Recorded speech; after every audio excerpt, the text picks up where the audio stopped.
ربنا آتنا في الدنيا। বিশিষ্ট ব্যবসায়ী ও সমাজসেবক জনাব মেহেদী হাসানের ব্যক্তিগত অর্থায়নে তার মাতা রুহের মাগফিরাত কামনায় পরিবারের পক্ষ থেকে সিরাজগঞ্জ সদর উপজেলাধীন বাগবাটি ইউনিয়নের ঢলডব বাগবাটি কবরস্থান মাদ্রাসায় দোয়ার আয়োজন করেছেন। উক্ত দোয়া অনুষ্ঠানে বিশিষ্ট ব্যবসায়ী মেহেদী হাসানের বাবা মোহাম্মদ শাহজামাল সুরুজের সভাপতিত্বে দোয়া পরিচালনা করেন মাদ্রাসার নুরানি বিভাগের শিক্ষক কারি মোহাম্মদ আবু তালহা। 21 ডিসেম্বর রবিবার জোহর নামাজ বাদে সদর উপজেলার ঢলডব বাগবাটি কবরস্থান মাদ্রাসায় কোমলমতি শিশুদের নিয়ে কোরআন শরীফ থেকে দোয়া পাঠ করা হয়। এ সময় বিশিষ্ট ব্যবসায়ী ও সমাজসেবক জনাব মোহাম্মদ মেহেদী হাসানের বাবা এবং ছোট ভাইয়ের উপস্থিতিতে এই দোয়া আয়োজন অনুষ্ঠিত হয়েছে। দোয়া শেষে মাদ্রাসার কোমলমতি শিক্ষার্থীরা সহ এলাকার জনসাধারণের একাংশকে নিয়ে খাবার বিতরণ করা হয় এবং মাদ্রাসার এতিম শিশুদের মাঝে চাদর বিতরণ করা হয়। উক্ত দোয়া অনুষ্ঠানে আরো উপস্থিত ছিলেন বিশিষ্ট ব্যবসায়ী জনাব মোহাম্মদ মেহেদী হাসানের মেজ ভাই আব্দুল হাকিম, বাগবাটি 2 নং ওয়ার্ড বিএনপির সভাপতি আলহাজ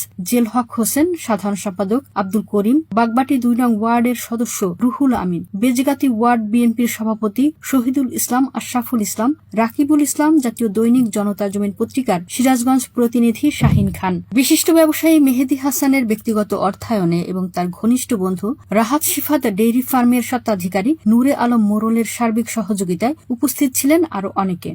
আসসালামু আলাইকুম।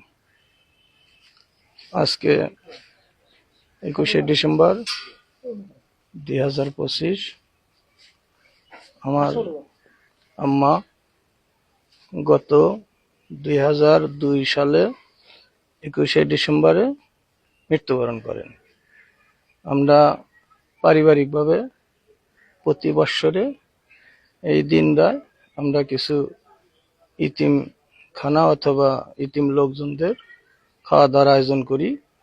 প্রতিবারের মতন এবারও ঢলডব বাগবাটি মাদ্রাসায় আমরা কিছু ছাত্রদের মাঝে চাদর বিতরণ এবং খানা পিনার আয়োজন করেছি। দেশবাসীর কাছে আমার একটাই অনুরোধ, সবাই আমার আম্মার জন্য দোয়া করবেন, আল্লাহ জানি তাকে ব্যস্ত নসিব দান করেন, আমিন। আসসালামু আলাইকুম। আমার 2002 সাল এবং 21 ডিসেম্বরে মৃত্যুবরণ করেছে। আমরা প্রতি বছর তার জন্য একটা করে দোয়ার মাহফিল করি, আর আজকেও সেই মাহফিল আমরা করেছি। দেশবাসীর কাছে আমার অনুরোধ, তার জন্য দোয়া করবেন। উনি খুব ভালো বিশিষ্ট লোক ছিল, সামাজিক হিসাবে উনি অত্যন্ত ভালো লোক।